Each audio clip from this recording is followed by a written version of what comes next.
IFM News Sports. Inaresto ti dating PBA player nga ni Mark Cardona, hijay Bonifacio Global City iti Taguig gapo iti insidente panang bastos ken panang dangran iti laeng rabi iti Sabado. Sigon iti police report, may isang agtawen iti 20 ket maysa a babay iti nagkuna nga ken laat-latan nga iniggaman ni sunay iti imana ken inagkan nga awan ti permiso ni Cardona. Inasitgan ti nobyo ti babay no sa dino napasamak iti pisikal a panang dangran gapo iti panangkarit daytoy ni Cardona. Nakaimaldit pa iti police report nga sumagmamanupay a babay iti masideg a biktima ken nagkuna nga nakapadas iti kaparehas metlaeng nga insidente manipod iti basketballista. Sumangsango ni Cardona iti reklamo nga acts of lasciviousness ken physical injury.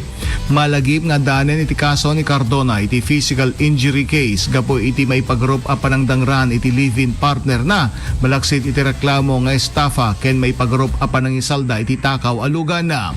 Naamamo ni Cardona iti pinagayayam iti PBA ken naawagan kas the captain Hook ken naudi a nagayayam iti liga iti tawen 2016 na. Para iti IFM Sports, dahito ni Idol Joey C. Tatak IFM. IFM News. IFM News. IFM News Sports.